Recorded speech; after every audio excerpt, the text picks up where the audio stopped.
Walker, Texas Ranger, 1993 to 2001, wasn't just another action-packed TV show. It was a staple of 90s television that captured the hearts of millions. With Chuck Norris leading the charge, the series became known for its justice-driven storylines, intense fight scenes, and a cast of characters that fans grew to love. But as time has passed, some of the talented actors who helped bring this show to life have sadly left us. In this video, we take a respectful look back at the cast members of Walker, Texas Ranger who have tragically passed away. From key characters to memorable guest stars, we remember their contributions, celebrate their careers, and reflect on the lasting impact they had on fans around the world. Join us in honoring their legacy. Clarence Gillyard Jr., born December 24, 1955, in Moses Lake, Washington, stepped into the role of James Trevette in Walker, Texas Ranger in 1993 at the age of 38. As Walker's savvy partner, Trevette's blend of humor, intellect, and martial prowess became a fan favorite. But while audiences embraced his clean-cut heroism, Gilliard's private life was haunted by shadows few ever saw. Raised in a strict military household, he often described his upbringing as emotionally sterile. Behind his early success in Top Gun and Die Hard, Gilliard was struggling with addiction, first to alcohol, then to cocaine. In the late 80s, he vanished from public life after being fired from a sitcom pilot due to erratic behavior and reportedly lashing out at a crew member. Hollywood insiders whispered of his inability to maintain professionalism on set, and for years he was unofficially blacklisted. Redemption came through faith, but even that was complicated. His later career as a Catholic university professor was marked by multiple student complaints regarding inappropriate comments cloaked as religious doctrine. He was also rumored to have quietly settled a harassment allegation in the mid-2000s involving a student actress in a university production. Gilliard's marriage to Elena Castillo was described by those close to them as emotionally distant. Their two children reportedly had minimal contact with him in his later years, citing his obsessive religiosity as alienating. Despite a career revival through teaching in Christian theater, he battled long-term health issues, possibly related to years of substance abuse. He died in Las Vegas on November 28, 2022, at age 66 after a prolonged, undisclosed illness.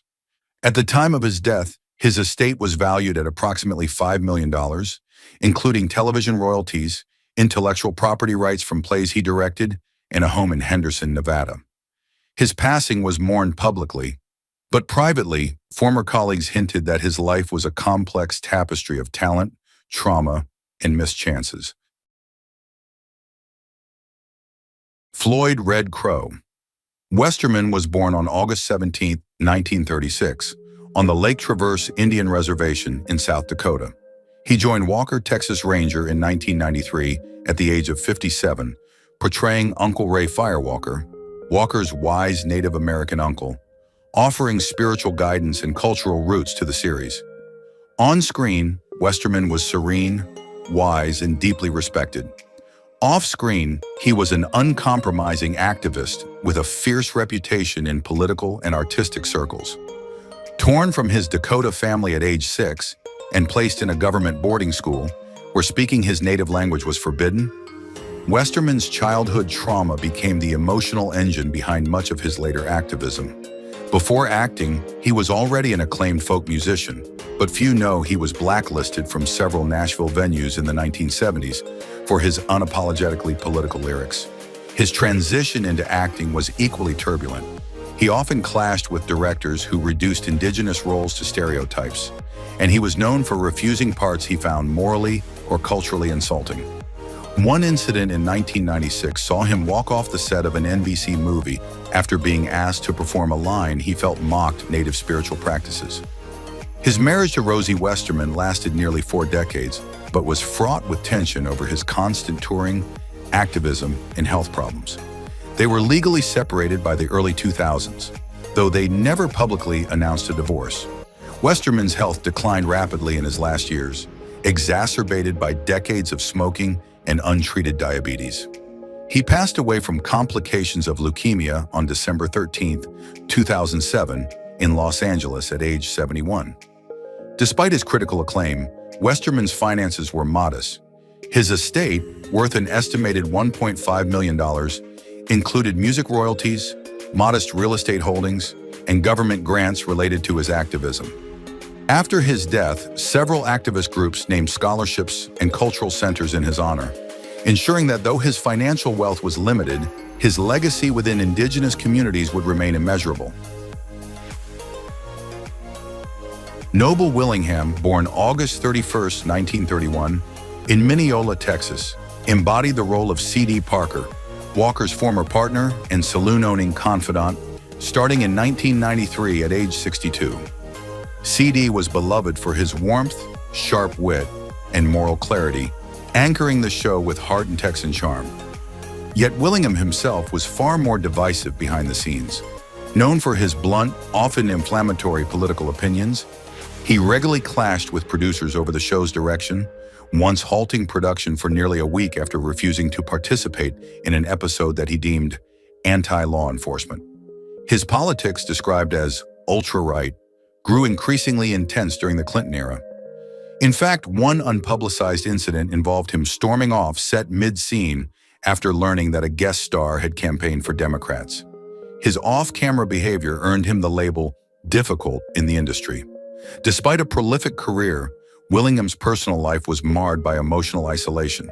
He was married 3 times, all of which ended contentiously, with his third wife filing a restraining order, citing emotional manipulation. He had a strained relationship with his children, particularly his eldest daughter, who disowned him after a heated public dispute regarding his stance on immigration.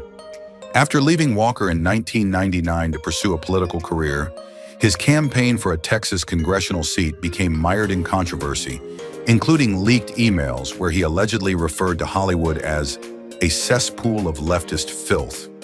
He lost the election and never worked in television again.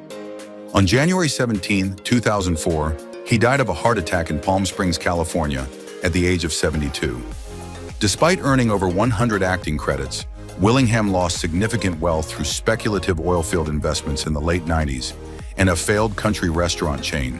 His net worth at the time of his death was around $4 million, including real estate in Texas and Palm Springs, and residuals from syndicated reruns of Walker.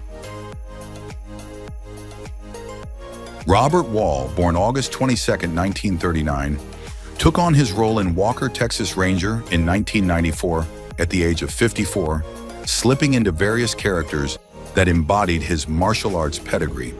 Tough, no-nonsense men with fists that spoke louder than words. What made his presence electric wasn't just the choreography, it was the authenticity. But behind the iron stance and legendary high kicks, Wall's life was far from serene. Born into a modest family in San Jose, Wall grew up under the shadow of an emotionally distant father and a mother whose own mental health struggles were quietly swept under the rug. A young Robert often battled bullying due to a speech impediment and was once expelled for breaking a bully's nose, foreshadowing a life of confrontation masked as discipline. His path to stardom wasn't smooth. Though mentored by Bruce Lee and later aligned with Chuck Norris, Wall became infamous in martial arts circles not just for his skills but for his ego.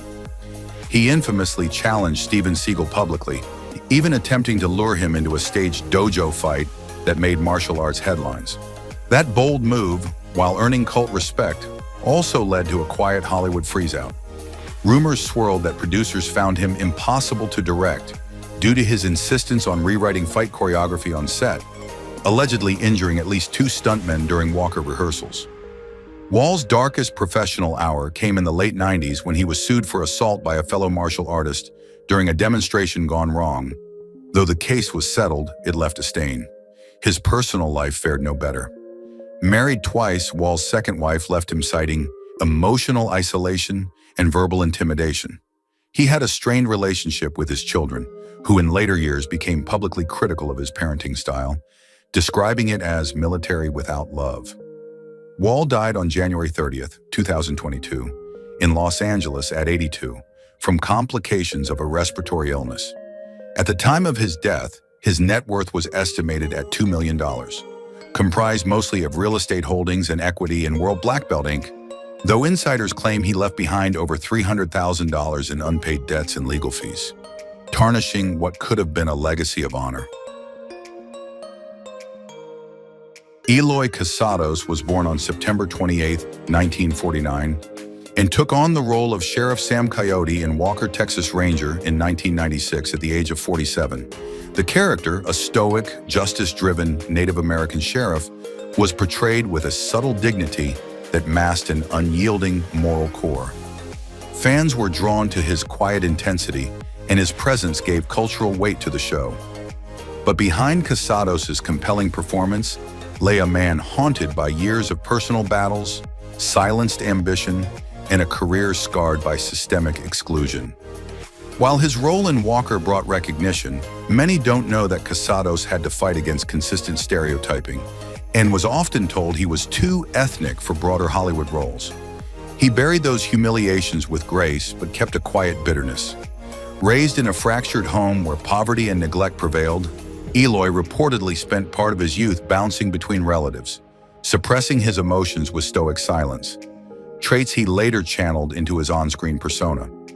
Although he was never embroiled in public scandal, insiders whispered about his mounting frustration with producers who underused or miswrote indigenous characters. His biggest heartbreak came when a major studio reneged on a promised lead role in a historical drama about Native resistance, a project he'd spent years developing. That betrayal devastated him professionally and personally. Eloy never married, and those close to him said he struggled with intimacy, often retreating into his work. Despite having no children, he supported several young Native actors financially and emotionally, efforts he never publicized. Casados died on April 19, 2016, in Pasadena, California, at 66. The cause of death was never disclosed, leading to speculation among fans and former colleagues. At the time of his death, his net worth was estimated at $1 million, a modest figure for a man whose influence stretched far beyond the screen. His estate included voice acting royalties, modest real estate in California, and tribal art he'd collected privately. His death left a void in Native representation in media, and Hollywood barely blinked, just as he feared. Ned Romero, born December 4, 1926, began playing Judge Henry Fivekills in Walker, Texas Ranger in 1998 at age 72, bringing gravitas and cultural authenticity to the show. His character was calm and wise, but it mirrored only part of who Romero really was. A man constantly at odds with the entertainment industry's commodification of Native identity. Born into a Creole Chitimacha household in Louisiana, Romero's early life was steeped in cultural duality and discrimination. As a child, he was mocked for his mixed heritage, forced to suppress parts of himself just to survive in a segregated, racist environment. His rise to fame was far from linear. Before acting, Romero was an opera singer, trained at LSU and considered a prodigy. But his career derailed when he was blacklisted in the McCarthy era for alleged communist sympathies, an accusation he never fully addressed. By the 1970s, he had reinvented himself as a character actor, though he often found himself typecast as shamans, warriors, and noble savages. Despite his poised public image, Romero was known among crew members for his strict control on set.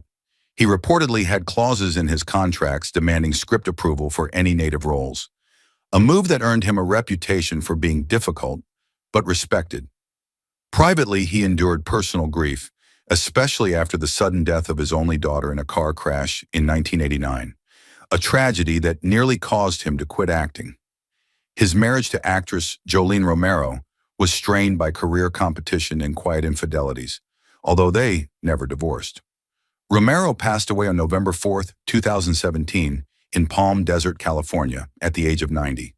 The cause was not disclosed, but those close to him hinted at long-term complications from diabetes and heart disease. At his death, his estate was valued at roughly $2 million, composed of royalties from Star Trek, Walker, and music licensing fees from his early opera recordings. His legacy, though under-celebrated, remains deeply embedded in Native artistic activism and the slow evolution of indigenous portrayals in Hollywood. Lou Hancock, born February 25, 1924, brought Mabel Shoup to life in Walker, Texas Ranger in 1993 at the age of 69. Mabel, the sharp-tongued but tender-hearted county clerk, was a fan favorite, equal parts sass and wisdom. But Lou's journey to the screen was paved in personal sorrow and professional rejection. Raised in a dirt-poor Fort Worth neighborhood by an alcoholic mother and a father who vanished before her third birthday, Hancock learned early to fend for herself. As a teenager, she was sent to a convent school after being caught stealing food to survive. She rarely spoke of her first marriage, an abusive union to a failed playwright, 20 years her senior, that ended in a police-involved altercation and a hastily sealed divorce record. Professionally, Lou fought tooth and nail to be taken seriously. She was labeled difficult on set for insisting on script rewrites and refusing to wear demeaning costumes. Her biggest heartbreak came in the late 80s when she was abruptly replaced in a lead theater role after an anonymous tip accused her of mental instability, a charge she bitterly denied, but which cost her 3 years of steady work. There were whispers, never confirmed, of her brief institutionalization during the same period, following what one colleague described as a nervous collapse. Hancock never had children and reportedly died alone in her Burbank apartment on December 1, 1995 at 71. Though beloved by theater peers, she left behind little more than a closet of scripts, a modest $500,000 estate, and a quiet mystery. A locked journal found posthumously containing the name J. Greer circled repeatedly, with pages torn out. No one has ever identified who that was. Rod Taylor was born on January 11, 1930, and played the role of Gordon Cahill in Walker, Texas Ranger in 1996 at the age of 66. As Cahill, Taylor embodied a man seeking redemption, a disbarred attorney with a troubled past, trying to mend his broken relationship with his estranged son, Cordell Walker.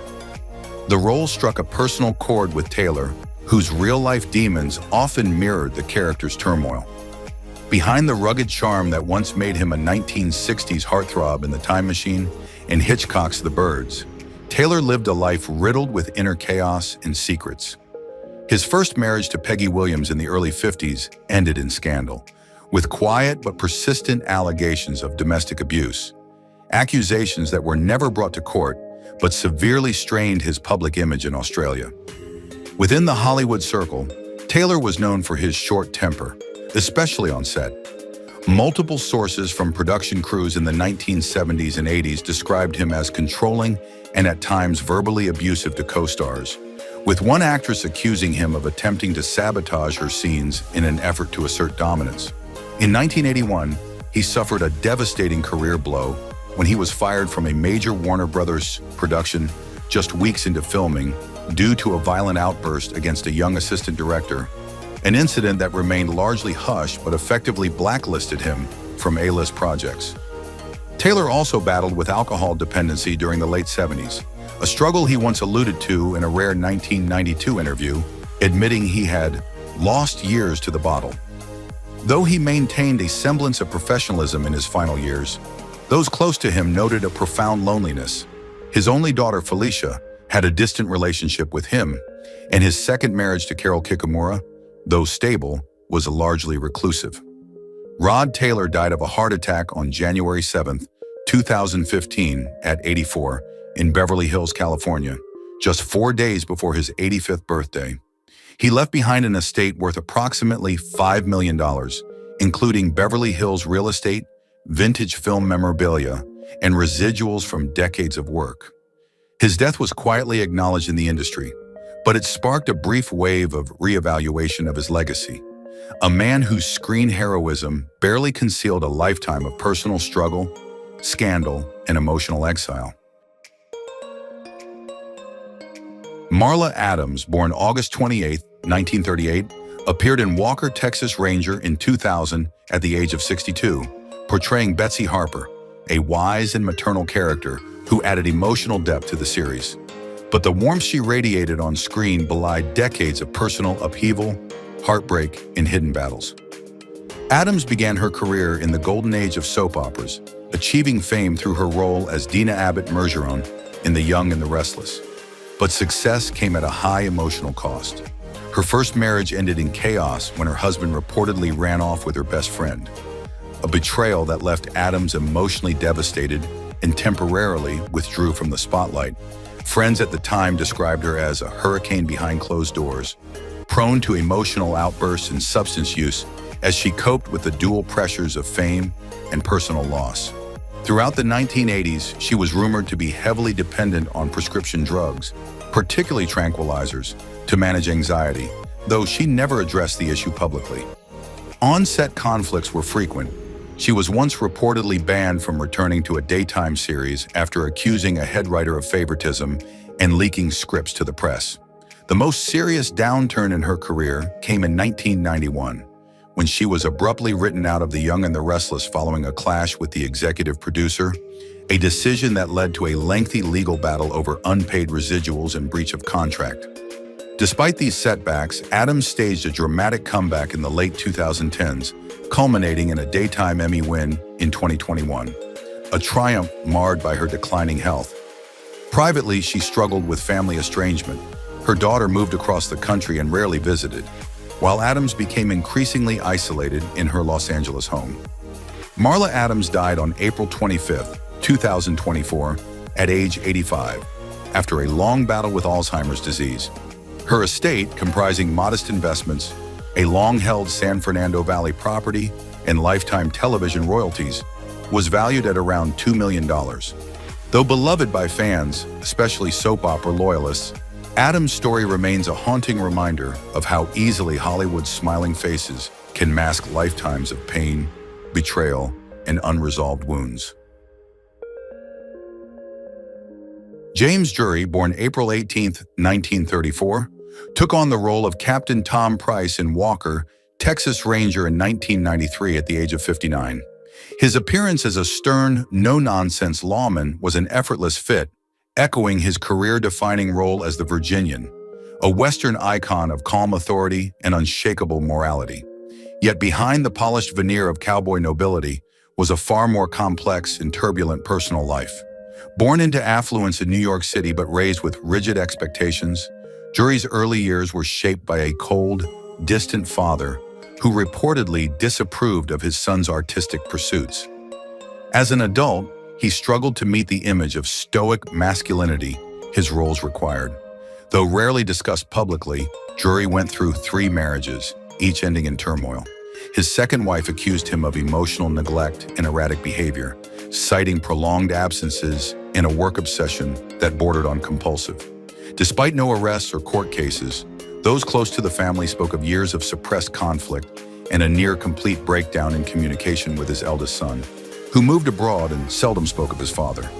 Professionally, Jury's conservatism often placed him at odds with Hollywood peers, and he developed a reputation for being inflexible and opinionated on set. One particularly bitter falling out occurred in 1986 during a failed TV pilot, when Jury allegedly refused to take direction from a female producer, resulting in a quiet blacklisting from several studios. Though the incident was never made public, insiders confirm it marked a steep decline in his on-screen appearances. By the 2000s, Jury was mostly attending Western conventions, often rehashing the same stories from his glory days, seemingly stuck in a time capsule. He died on April 6, 2020, in Houston, Texas, from natural causes, just shy of his 86th birthday. His estate, a mix of ranch property, memorabilia, and modest residuals, was estimated at $1.5 million. Though celebrated by genre purists, Jury left behind a fractured personal legacy, an actor revered by fans but estranged from much of the world outside the Western mythos he helped build. August Shelonburgg was born on July 25, 1936, and took on the role of Billy Gray Wolf in Walker, Texas Ranger in 1994 at age 58. His character, a stoic, spiritual Native American elder, quickly became a symbol of cultural wisdom in the show, often grounding the storyline in moral clarity.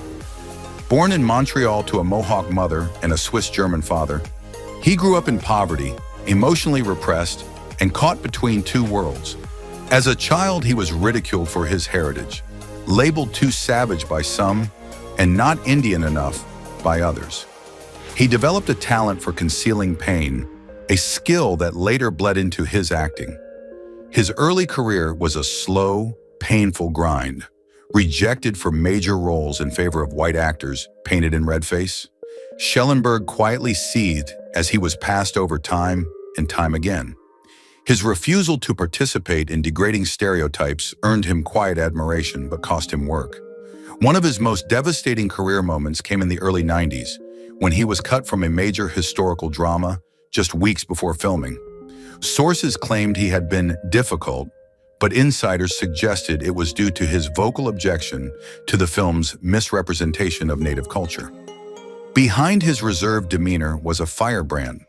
On stage, he led Canada's first all-Indigenous King Lear, but behind the scenes, he clashed with directors over creative control. His personal life wasn't free of turmoil. His marriage to Joan Karasevich, though long-lasting, was marked by long separations and periods of silence.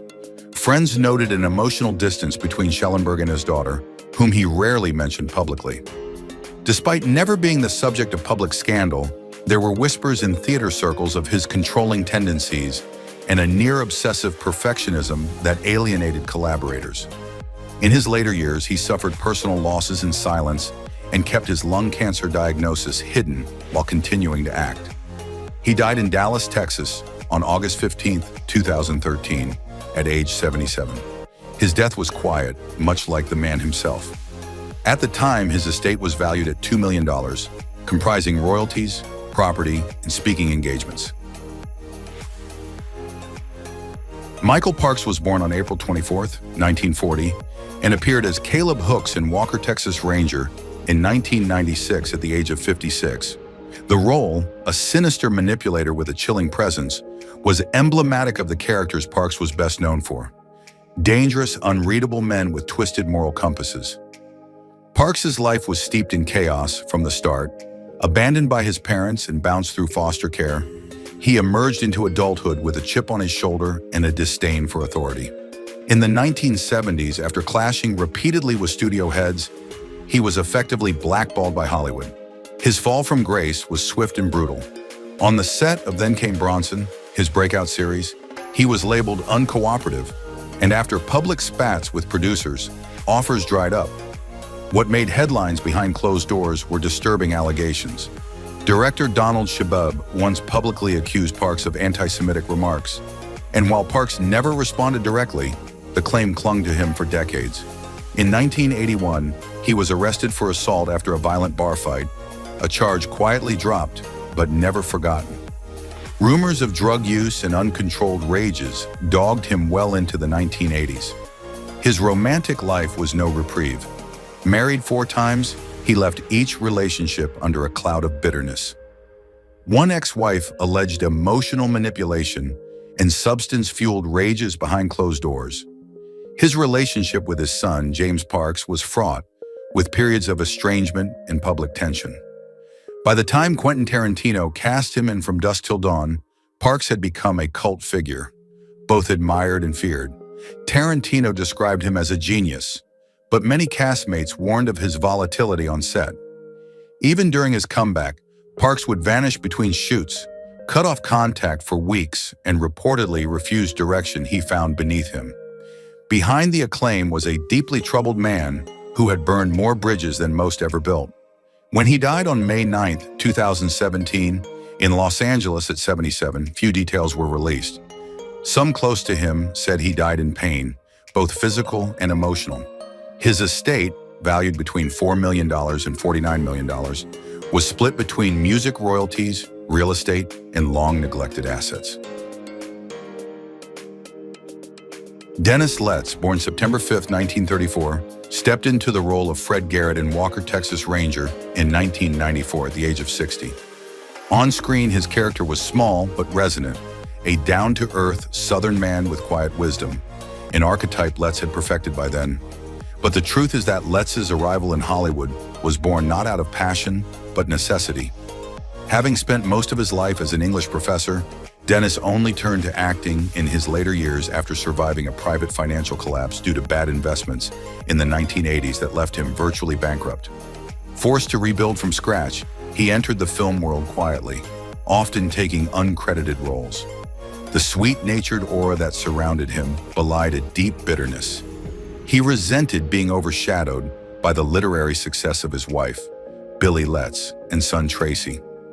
Behind closed doors, their relationship was complicated. While the public saw a loving, artistic family, friends close to them recall heated arguments, long periods of estrangement, and a father struggling with feelings of inadequacy.